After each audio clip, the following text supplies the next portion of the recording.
All right, just another couple of seconds here.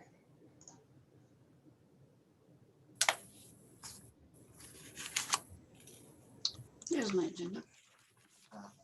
Ah.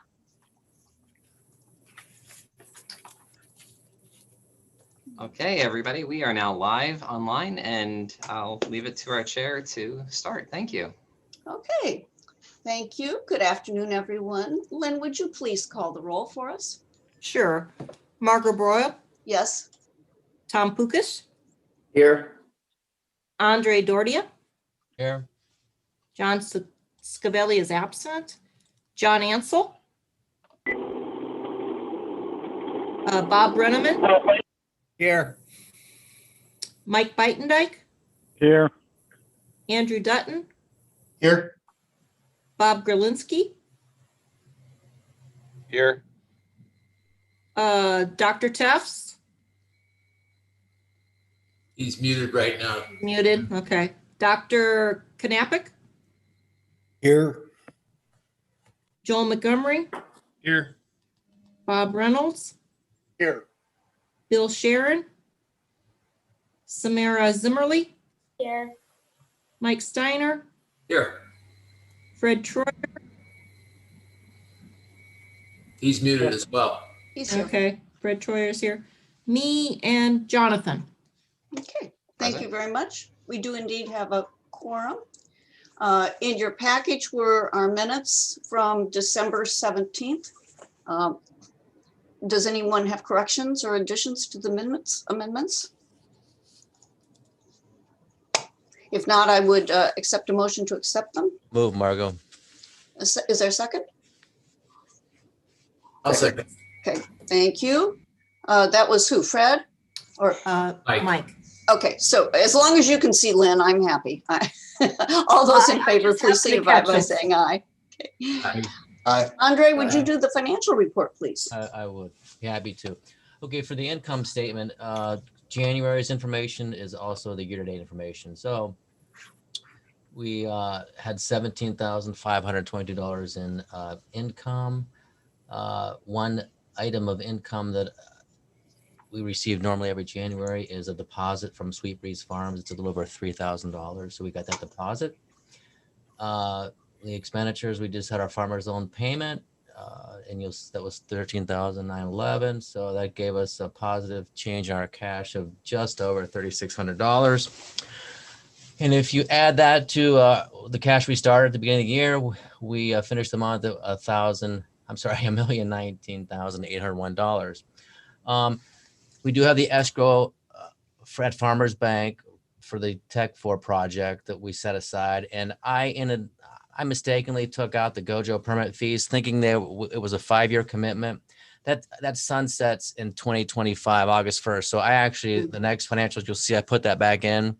So when you back out that Gojo permit fee commitment of $79,301, where we still have available cash of $760,500.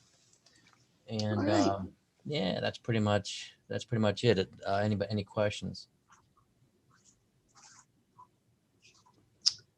Well, wonderful job as always. And hearing none, I'd accept a motion to approve the financials. Motion to approve, Mike Beitendijk. Is there a second? Second, Bob Brenneman. Thank you. Any further discussion? All those in favor, please signify by saying aye. Aye. Aye. Okay. Aye. Okay, next. Do you want to take this one on, Jonathan? You and what do we want to do? Do we want to skip to the reviewing the bylaws? How do you want to handle this? So previously in the last, not the previous year, but in years past, we have sometimes approved our 2021 slate of officers using the roster that we have. I'll share that now in our packet. So we could take action on this, but one of the things that we're also trying to take a look at is our bylaws that we find have some areas where we need to update. So we can do either one as you would prefer. We can skip this step, and we wouldn't really be operating any differently than we normally do to move straight into the bylaws. If we wanted to take a formality, we could make an approval motion here. Absent of, yes. Can I interrupt just for a minute? I mean, technically, we should have an organizational meeting every year. And that's where we would conduct an election of officers, okay, and elect any new board members. So this is, to do that separately is kind of out of context. But quite frankly, I can't remember the last time we did an organizational meeting either. So. Well, it's been a few years, or a couple years anyway. And we usually just, whenever we meet first in January, we do it that way and move along. We've had, because of the preponderance of our city folks, I think we haven't had too much change since we had Andrew come. And then, of course, Samira, which has been a very happy occasion.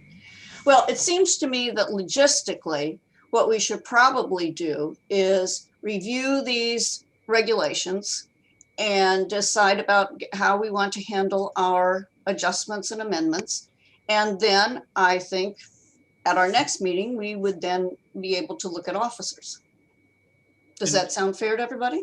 Yeah, and I was in some of the conversations with Michael and Bob Reynolds and Jonathan. And I know one thing we talked about that might help for the next meeting, Jonathan, is on the membership list is also putting the terms, when people, started, what their terms are, where they're at, which term they're in, that kind of thing. I think that would help. Okay, great. Well, with that being the case, then what I'd like to do is I'm going to share our screen here, and on here is a listing of recommendations to the existing bylaws. We shared that also in the packet that went out. And I'm going to hand this off to the gentleman who has been leading the charge on this and helping us bring this all together, Mr. Michael Steiner. And we can begin that conversation here. That was quite the segue, all right? We had a part of our conversation already, but I'm pleased to come back to the board with some recommendations here.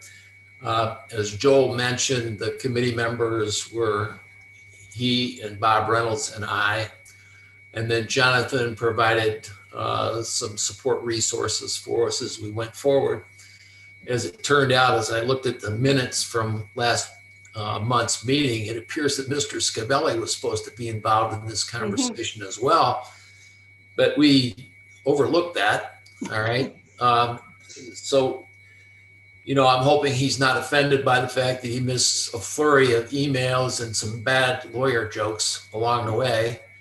And we have a potential assignment for him down the road as this project develops. For the benefit of all of those who have insomnia, Jonathan did provide a copy of the Code of Regulations so you could read that at night if you're having trouble sleeping.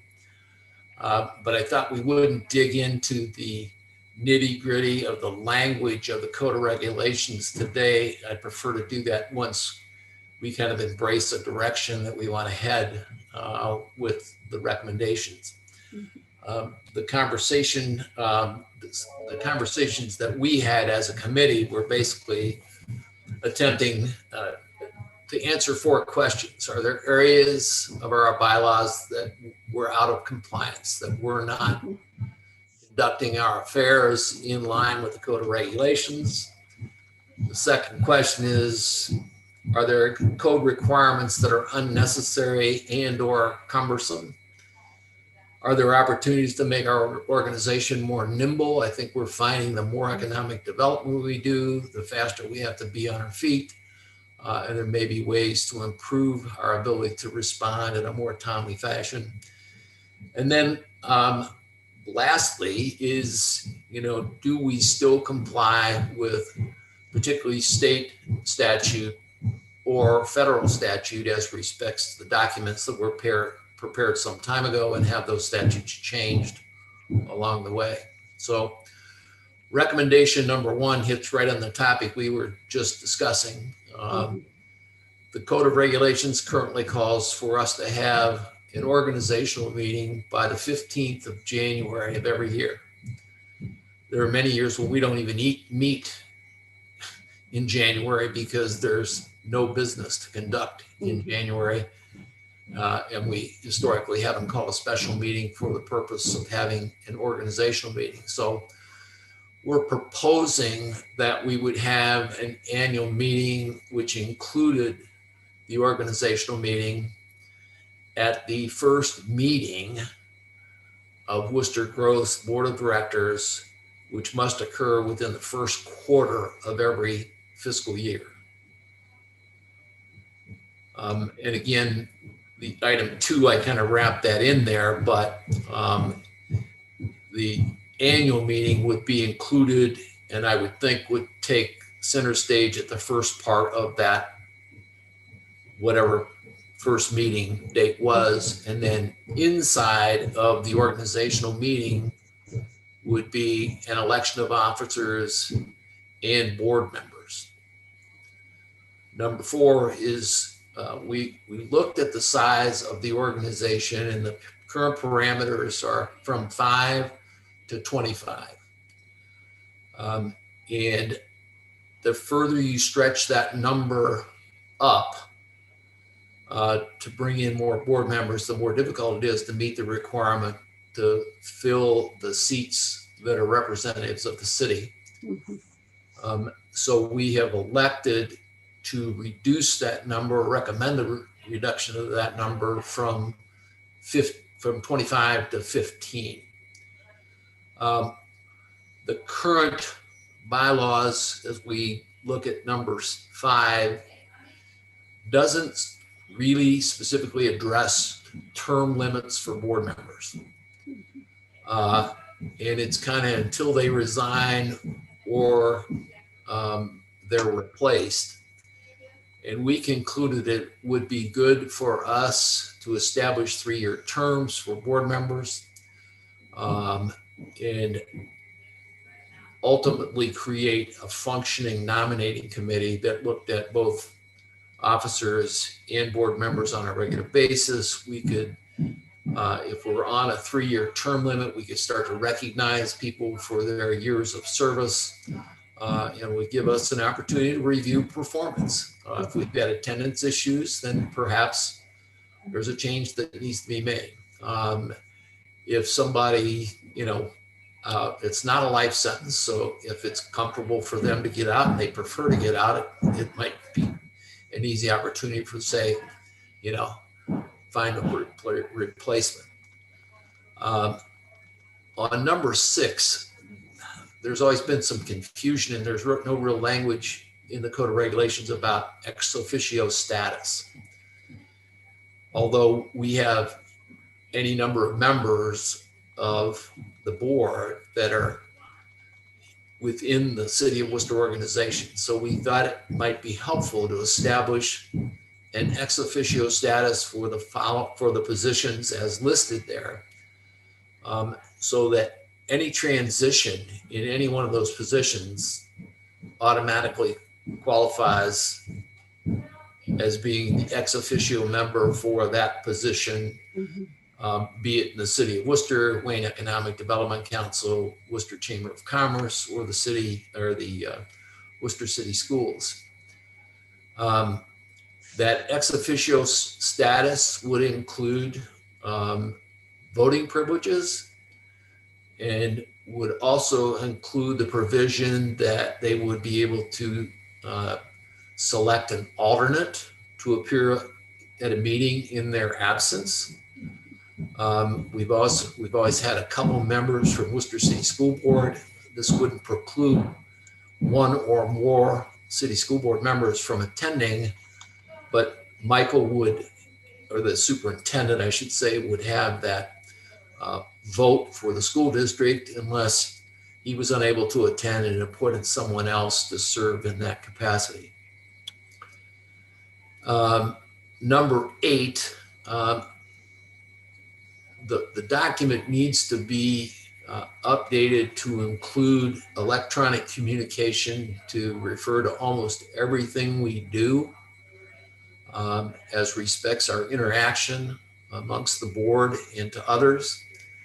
And that's really kind of just a cosmetic activity that would take place there. We would want to make sure as we go through that exercise in the annual meeting, this is kind of out of position, but that we specifically in the organizational meeting make appointments for our recording secretary and treasurer, so that that is properly documented in the annual meeting minutes, which I think are probably scarce to some degree.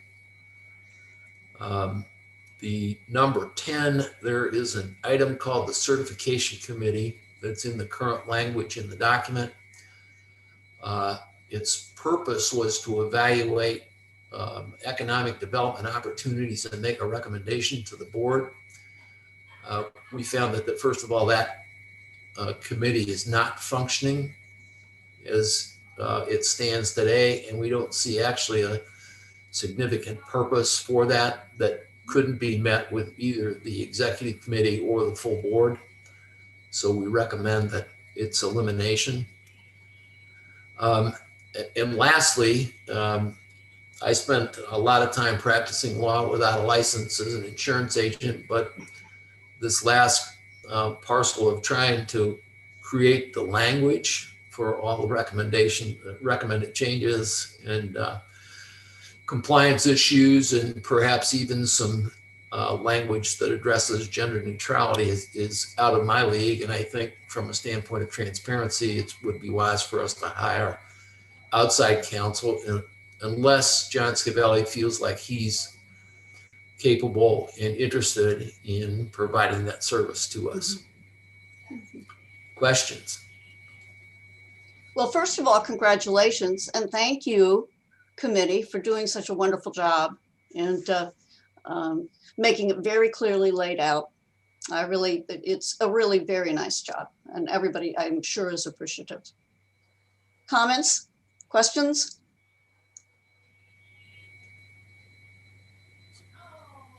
Mike Knight's got a question on his face. I don't know, he's got a question for us, but. I've got an observation, if I could. Under number 5, specify the board terms are 3 years and there are no number of term limits. I don't believe our charter allows that unless it's the hospital board, because it was voted in that you could go more than 12 years total on the hospital board because of the specialty of the conversations, I guess, with the hospital medical equipment and terms of art. So I think 12 years are the maximum that we can have people serve on the board, or until, and then they'd have to roll off for at least one term. You know, Mayor, I think I understand where you're coming from, but we are separate and apart from the actual city in terms of, unlike the hospital. So I'm not sure that applies. And the only other thing, and I'm not any great parliamentarian, but I think we need to define ex officio, because at least under certain parliamentarian provisions, an ex officio member the Sierra device, whether the tunnel is up. does not have to attend, and his or her attendance does not count against whether or not there's a quorum. So I just throw that out, and as Dennis Miller would say, that's my opinion, and I might be wrong. Mike, we did discuss that pretty much in detail, and we said when we do that, we would make it clear that what that meant, and that they would have to, attendance would count, and they need to be counted as quorum. So we had a lengthy discussion around that. Okay. So yeah, I missed I'm sorry. There's no requirement in the statute regarding board terms or anything else except originally the preponderance of city employees. And when we pulled this, excuse me, the next time when we asked John to pull this together and write it up for us as revised bylaws, code of regulations, we'll also have him double check our enabling statute, our enabling charter, our enabling statute from the city that created us. And we are a complete separate entity formed under the Ohio statute, which has no limitations. So, but I don't think that's unreasonable to ask to do. And I think using the term ex officio isn't necessarily mandatory either. No. I mean, you can use something else to define those positions within the organization. Yeah, well, I think we would refer to the permanent positions, the somewhat permanent positions of a person who's on the city employee, an administrative person. And then perhaps we have a standing position for the school board, and that can be filled by. And, you know, maybe something of that sort, because, you know, that was my question before to you, Mike, that ex officio says something slightly different to me. And I think we just want to make it really clear. So, And that's just a couple of words. Just anecdotally, we just went through this on Main Street, the Main Street board, and had, I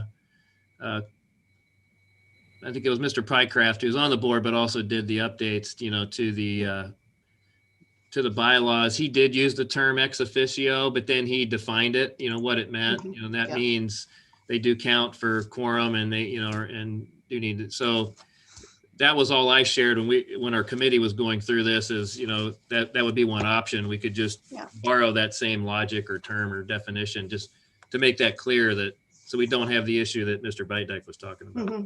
Yeah, we just wanted to be clear. Yep. So just a quick comment. I'm all for the ex officios, or if we call it permanent. I think for the WEDC board, I think we call them permanent board members. And we have like the chambers and the mayors and so forth. But in that same vein, whatever we call it, because right now I'm actually the vice chairman of this organization. Should an ex officio or permanent member, whatever we be actually a officer of the organization? I don't personally, I don't see where that's you know, a problem. Andre's going to serve as treasurer in cases. Again, I think it's how you define, you know, the term ex officio or whatever you choose to use in its place. You know, but with a nominating committee and stuff that goes through that process, I don't know that you establish necessarily that the WEDC chair is automatically the vice chair, although that's the norm that we created. Yeah, I don't know that I don't believe the person who serves in that capacity would be prohibited from serving as an officer in ours, but I don't know that it's a mandatory choice that they do serve. Gotcha. And I think that depends. I mean, we were lucky, you know, we pulled Tom in on this partially so he could get to know all of us and the workings of us better. And to the extent that executive things have to be done in the instances where we don't have a chance to get it to the full member of the board, they usually come from WEDC. So it's nice to have some quick response there, but I don't think it has to be tied to the entity. Okay.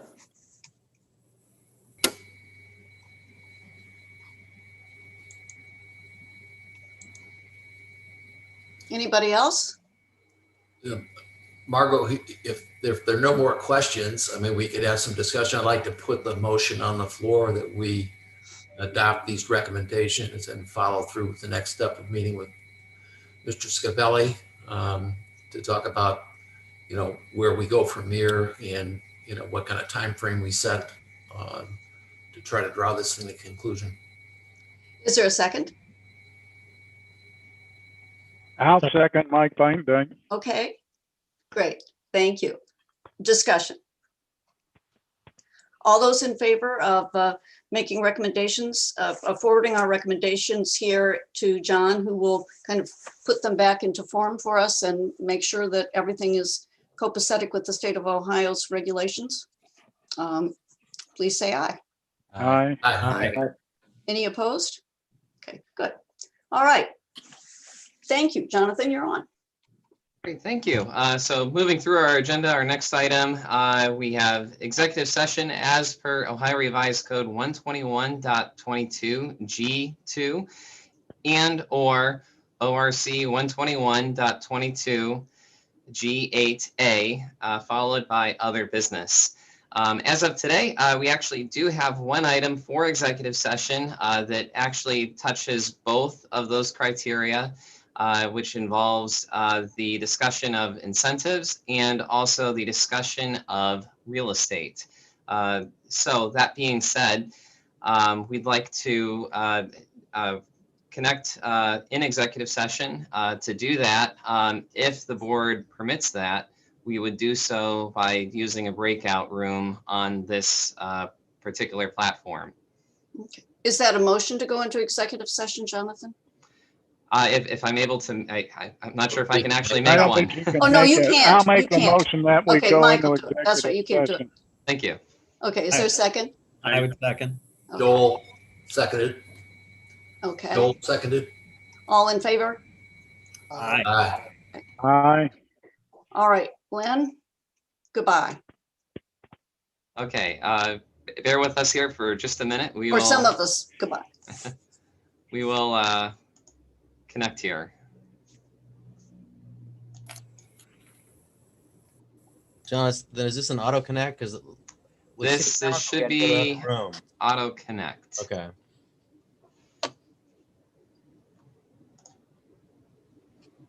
I see it's a join. Okay, we should have an invite to join.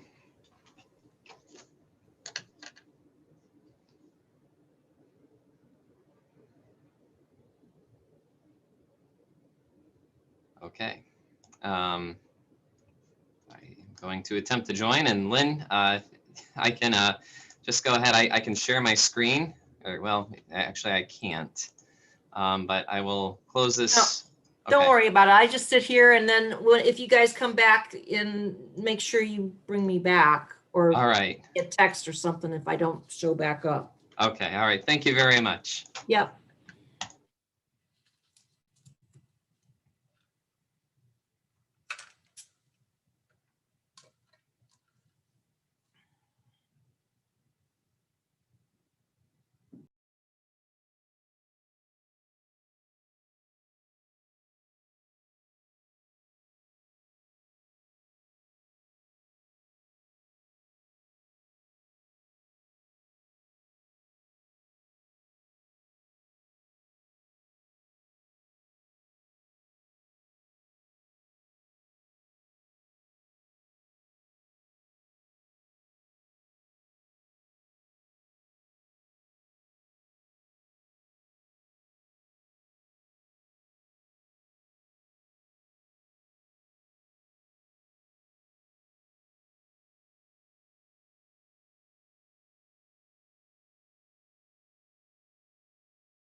Lynn, we had a motion to go out of executive session Okay, from Andre, was second by Bob Gerlinski, and by poll, all members voted yes. okay, great. Okay, Jonathan, next. All right, thank you, everybody, again. That being said, I would just like to share really quick our last couple meetings, or last item I have on the agenda here. I don't know if, Madam Chair, you would have additional business, but the only thing that we wanted to share is our schedule for our next meeting. We would anticipate a meeting in March, actually the same date, since given how February falls. So we'd be connecting March 25th, 4 p.m.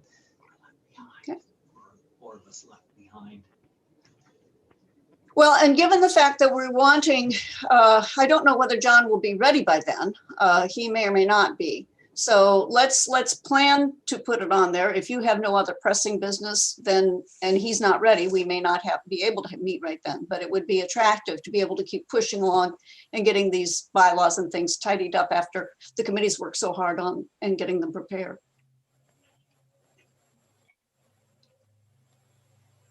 Great. On my end, I have no further comments or information on our end.